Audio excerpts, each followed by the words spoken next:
A very good evening to my dear students. I hope you all are doing well.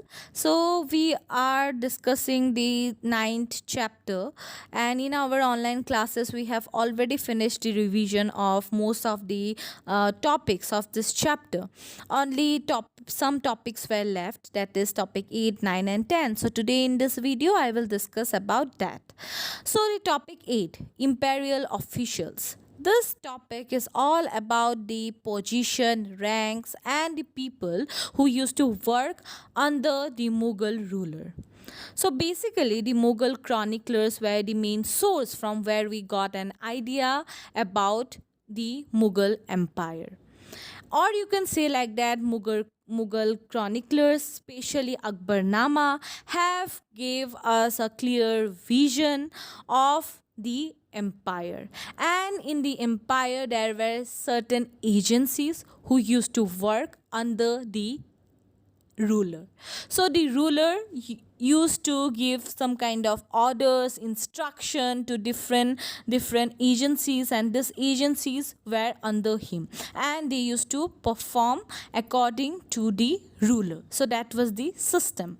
So basically there were different institutions which were part of the Mughal kingdom, and one of the most important institution or most important pillar of the Mughal state was its nobles or the officers. Okay, these were basically known as nobility by the historians. So this nobility was recruited from different ethnic and religious groups. So from here we can say that religion doesn't matter, because there were different people from different ethnic and religious groups who were part of the Mughal imperial service. So during the time of Akbar, okay, we have seen that there were even Turanis and Iranian nobles in his political system. And these nobles were very much loyal to the emperor. And whatever the ruler wants to, you can say, whatever the ruler used to say, they used to perform according to it. Now, not only Iranian and Turani nobles were part of Akbar's imperial service, but there were also Indian origin ruling groups who were part of imperial service. And this were basically Rajput and Indian Muslims who were known as Sheikh Jadas. So this Rajputs and Indian Muslims, they were also part of imperial service or Mughal imperial service from 1560 onwards. The first to join was a Rajput chief, Raja Bharmal Kachwaha of Amber, and to whose daughter Akbar got married. And in this way, he became part of Akbar's imperial service. After that, Akbar's finance minister, Raja Todarmal, okay, he also belonged to Khatri caste. So that was the thing. So in this way, we came to know that Rajputs were part of Mughal imperial service. Okay, not only Rajput, also the Indian Muslims were part of it. With the Rajputs and Indian Muslims, Turanis and Iranians were also part of it, because in Akbar's imperial service we have seen Iranian and Turani nobles. Not only during the time of Akbar there were Iranian nobles, but also during the time of Jahangir, Akbar's son Jahangir, we have seen Iranian nobles, okay, to be part of imperial service.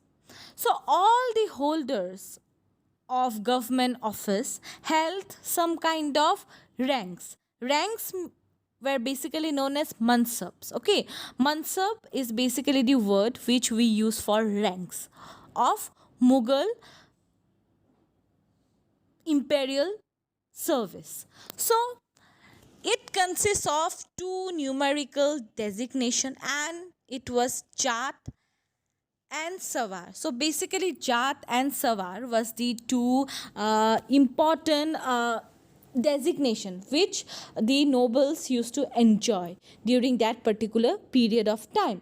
So nobles were basically were divided or designated by these two designation, that is jat and savar. Now what is jat and what is savar? Jat is basically on the basis of their salary. Okay, on the basis of their salary their position was determined, you can say like that. Higher the salary, higher the position.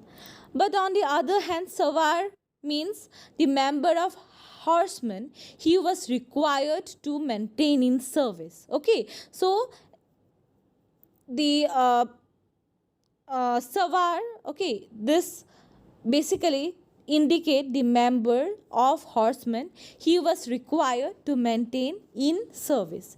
In the 17th century, it is said that mansabdars of 1000 jat or above were considered as nobles. Okay, another word for nobles was umara. These nobles not only participated in military campaign with their armies, but also they had served as officers of the empire in the provinces. The troopers maintained superior horses, and also these horses were given some kind of, you can say, Shahi imperial mark. Okay, that these horses were Shahi horses, you can say like that. Okay, superior horses, Shahi horses, and they were also given some kind of imperial mark. Okay, and the emperors personally review this particular high ranking officers, and with the passage of time he also used to change their titles, ranks, and their official posting, okay, of posting of the high ranking officers, not the low ranking officers. Okay, this also you have to remember. After that, Akbar had designed the Mansab system, and he had also established a spiritual relationship with a select band of his nobility by treating them as his disciples. For members of the nobility, imperial service was a way through which they can acquire power, wealth, and highest position or reputation in the society. So this was basically for the nobility, for the nobles. This was the imperial service was basically a kind of opportunity through which they can acquire power, wealth, and higher position, reputation in the society. There were two other important ministers at the center of Mughal imperial service, and this were basically Diwane Ala, the finance minister, and in next one is in charge of appointing local judge or qazis. Okay, the minister who used to appoint the local judge or qazi. Okay, so this two, basically the finance minister or the minister who used to appoint the local judge or qazis, were two important minister which were at the center of Mughal imperial service. After that, the next subtopic is all about information and empire. So basically the exact detailed records of Mughal empire tells us about Mughal administration. So basically we can also say like that about the Mughal administration we came to know from the exact detailed records which we have from that particular period of time.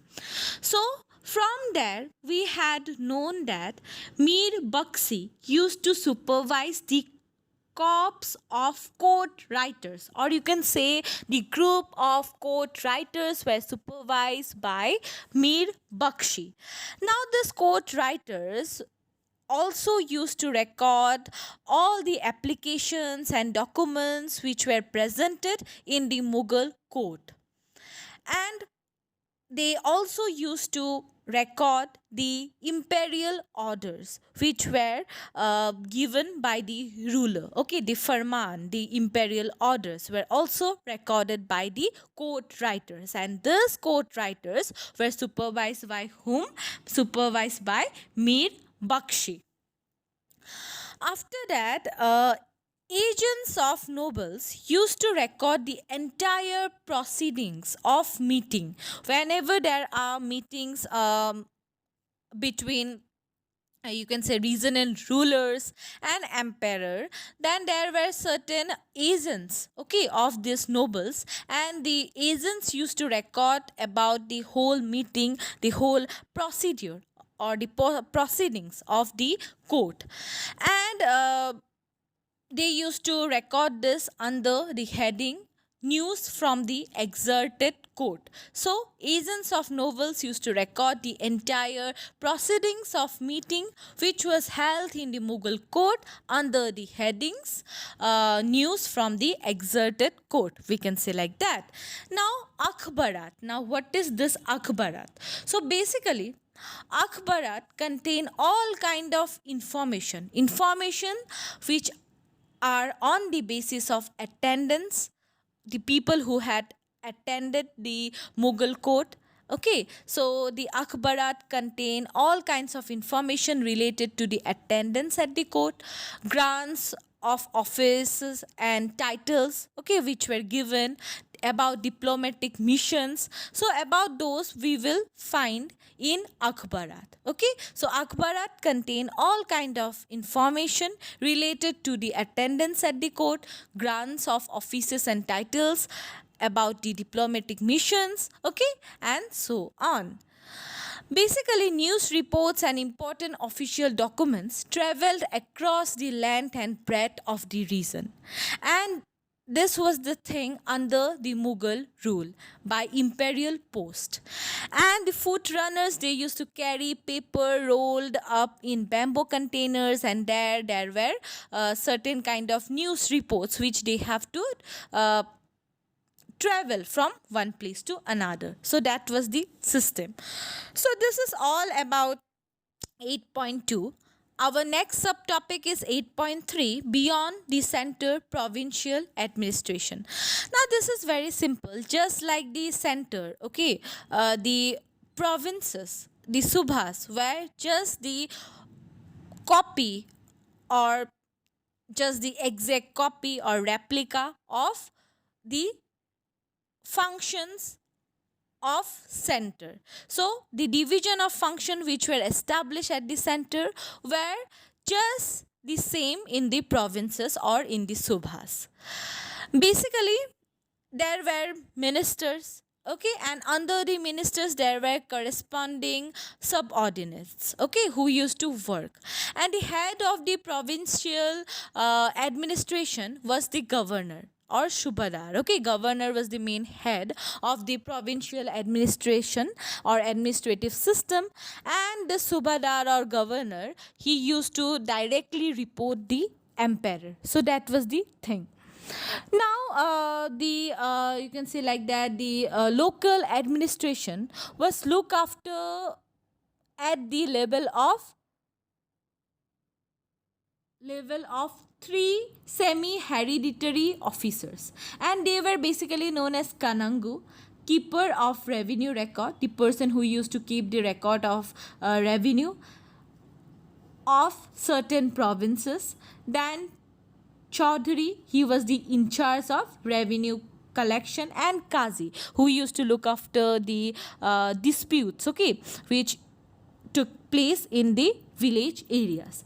Basically, Persian language were used in the administrative system, but local language were also used in village account. So that's all about beyond the center, that is provincial administration. So here you have to remember that provincial administration is just like the center, okay, just like imperial service only, you can say like that. Division of functions were same only, but in the province we will find one head, Okay, and he was known as governor or shubadar, and this person used to report directly to the emperor. After that, the whole system is basically divided into three main semi hereditary officers. Okay, so these three main semi hereditary officers, they used to look after the whole provincial system, and they were named as Kanangu, keeper of revenue record, Chaudhry, in search of revenue collection, and Kazi, who used to solve the local disputes in the village areas, because province is all about the rural area. Now after that, a Persian language was used in the administration, but despite of the Persian language, in the villages or in the village account, there were also local languages which were used. So that's all about this. After this,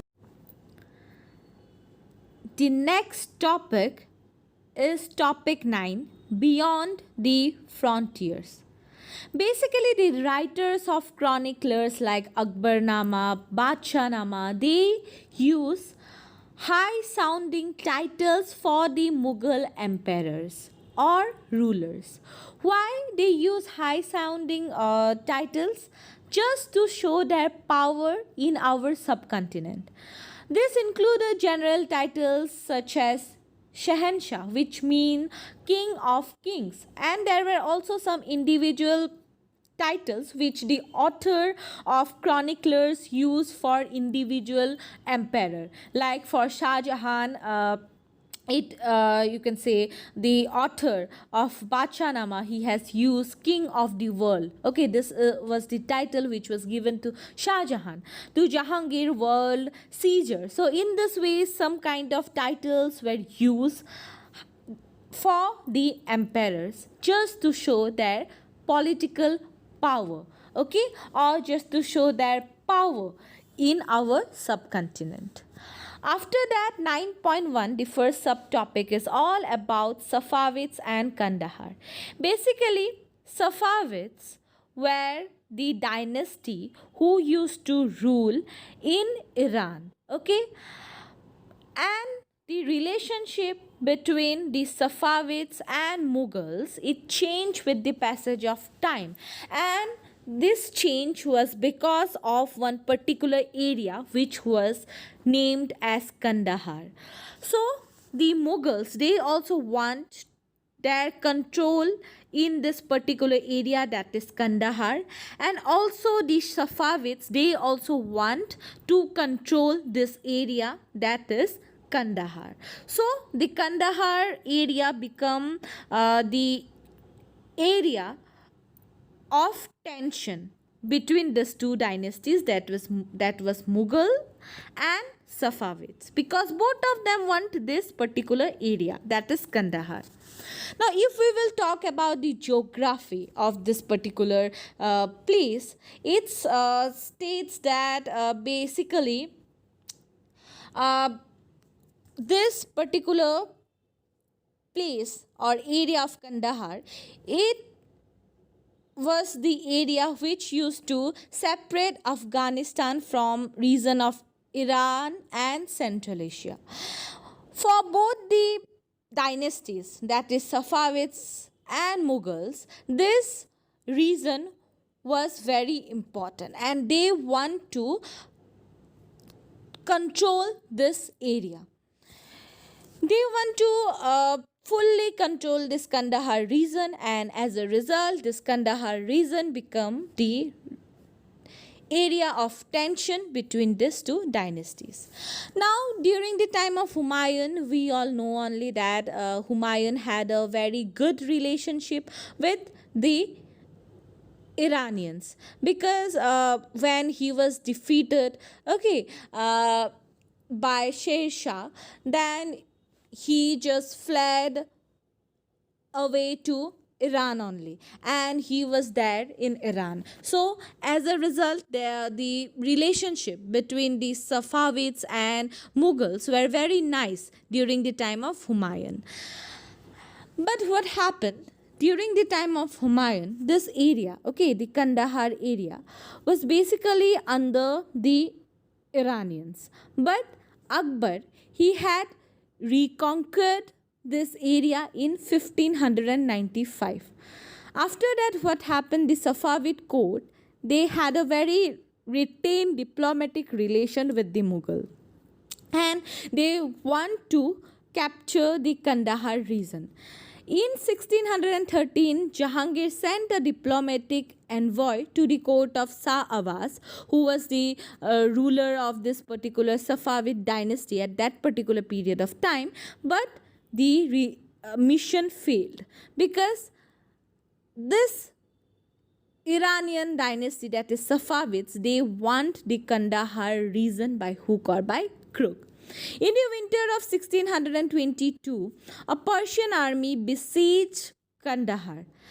And this was because of the ill-prepared Mughal garrison. You can say like that Mughals were defeated.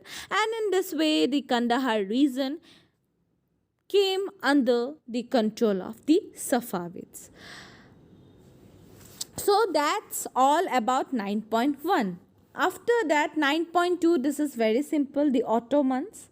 Okay, how Mughals had relationship with the Ottomans. So the Ottoman, you all know only, I think, in class 10, if you were from CBSE, you had got this word Ottoman, that the ruler or the emperor of Ottoman Turkey was the head of whole Islamic religion. Okay, so that was the thing. I hope you know about this. So what happened now?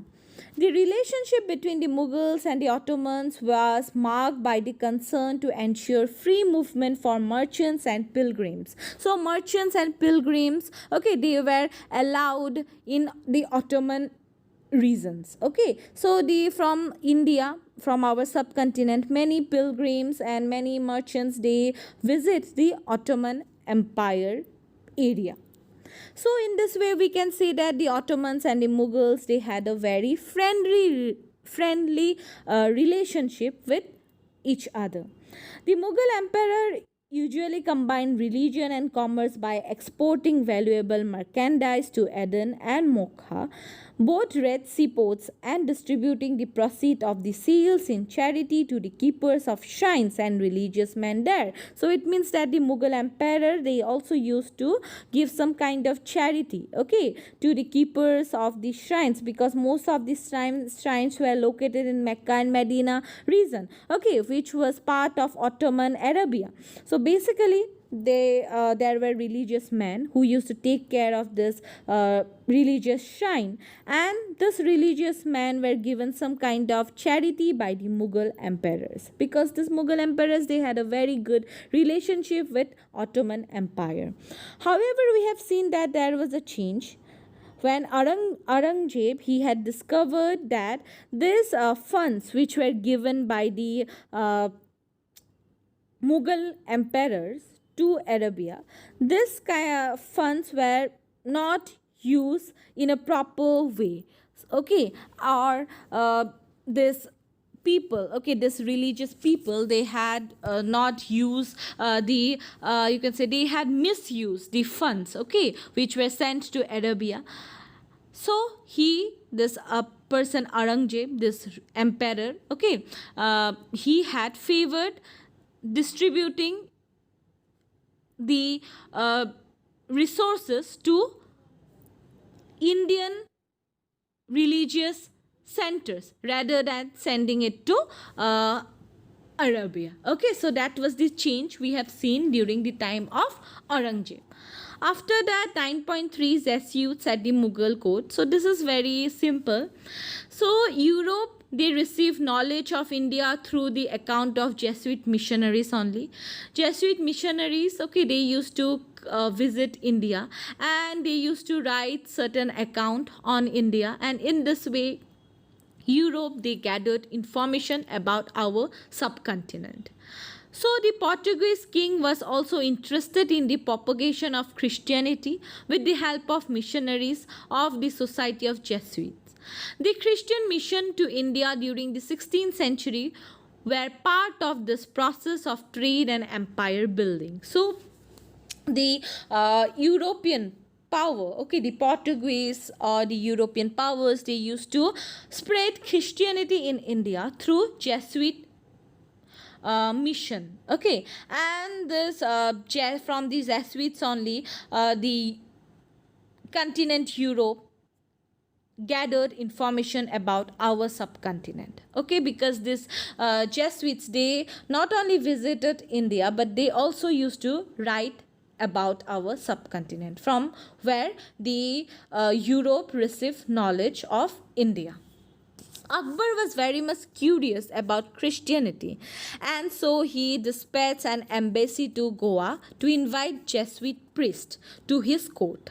The first Jesuit mission reached the Mughal court at Fatehpur Sikri in 1580 and stayed for about 2 years in the Mughal court. The Jesuits spoke to Akbar about Christianity, and also these Jesuits used to debate with ulamas, the Islamic scholars, you can say like that. After the this first Jesuit mission, there were two more missions which were sent to the Mughal court at Lahore in 1591 and 1596. With this, the spread of Christianity was there in India. With the Jesuits only, Christianity spread in the medieval India. These Jesuit accounts are based on personal observation, and they used to shed light on the character and mind of the emperor. At public assembly, these Jesuits were assigned a place nearer to the throne. Okay, so it was basically seen during the time of Akbar that Akbar used to give these Jesuits, okay, a place near to his throne. It means that they were important to the emperor. They accompanied him on his campaign, and they also used to tutored his children, the children of emperor. Okay, so and this Jesuits were often regarded as the companions of the leisure hours. Okay, or you can say during the leisure hours of the emperor, these Jesuits, they used to accompany him. Okay, so the Jesuit account collaborate the information given in Persian chroniclers about state officials and the general condition of life in Mughal time. So how was the life in the Mughal time, how was the ruler? We also came to know about it from the Jesuits account, because these Jesuits, not only they had visited India, they had visited our subcontinent, but they had also written many information about the emperor, about his time. Okay, so Jesuits account were very much important if we talk about medieval India. Okay, so because they had visited the court of Akbar, and not only they had visited, they had observed the system, and they had written an account on the basis of their observation. After that, the next topic, the last topic, is questioning formal religion. So this is very simple. So the high respect shown by Akbar towards the member of Jesuit mission impressed them deeply. They interpreted the emperor's open interest in the doctrine of Christianity as a sign of his acceptance of their faith. This can be understood in the light of the prevailing climate of religious intolerance in Western Europe. So basically it shows that Akbar, how he had treated the Jesuits. He had treated the Jesuits very nicely. It shows that he has a certain kind of respect for all the religion people, isn't it? Because Akbar, he used to have religious you can say debate, okay, in his court, and in this debates the Hindus, the Parsis, the Muslim, the Christians, all they used to gather, and they used to debate on their religious perspective. In this way, Akbar, he used to gain knowledge about each and every religion. Okay, and during the time of Akbar, we all know only that there was total harmony. Okay, people of all the religion, they used to live together with peace. So that's all, because Akbar, he doesn't support one particular religion. He used to support each and every religion, and he used to respect each and every religion. Okay, so that's all about this. I hope you are clear, and if you have any kind of query, please feel free to contact me. Bye bye, have a nice day.